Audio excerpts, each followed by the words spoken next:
بسم اللہ الرحمن الرحیم۔ وضاحت آیت نمبر 101 سورۃ المائدہ۔ علامہ سیوطی نے اپنی کتاب الدر میں لکھا ہے کہ حضرت ابن مسعود رضی اللہ تعالیٰ عنہ نے فرمایا،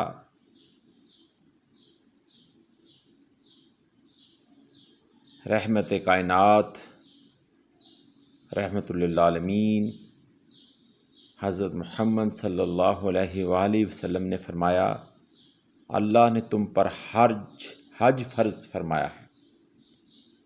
ایک آدمی نے عرض کیا، یا رسول اللہ صلی اللہ علیہ وسلم، کیا ہر سال؟ آپ صلی اللہ علیہ وآلہ وسلم نے اعراض فرمایا، پھر ارشاد فرمایا، اس ذات کی قسم جس کے قبضہ قدرت میں میری جان ہے، اگر میں ہاں کہہ دیتا تو یہ حج ہر سال فرض ہو جاتا، اور اگر فرض ہو جاتا تو تم اس کی طاقت نہ رکھتے تھے، اور اگر تم اسے چھوڑ دیتے تو کافر بن جاتے۔ چنانچہ اس موقع پر اللہ تعالیٰ نے یہ آیت مبارکہ نازل فرمائی، یا ایھا الذین آمنوا لا تسألوا عن اشیاء۔ یعنی یہاں پہ یہ بتایا جا رہا ہے کہ نبی تمہیں جو چیز لے لیں اس کو قبول کرو، اور جس چیز سے منع کریں اس سے رک جاؤ۔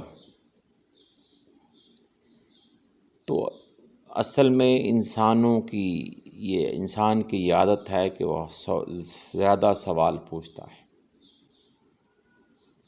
جس طرح نبی کریم صلی اللہ علیہ وسلم نے فرمایا کہ اگر میں ہاں کہہ دیتا تو یہ حج تم پر فرض ہو جاتا، اور یہ کثرت سوال کی وجہ سے ہوتا، تو پھر کیا ہوتا؟ صاف ظاہر دنیا میں ہر طرح کے لوگ ہیں، غربا بھی ہیں، مساکین بھی ہیں، تو پھر بہت کم لوگ اس سعادت عظیم سے فائدہ مند ہوتے۔ تو اس لیے اللہ تعالیٰ سے یہی کا شکر ادا کرنا چاہیے کہ جو نبی کریم صلی اللہ علیہ وسلم نے عطا کیا اس کو لے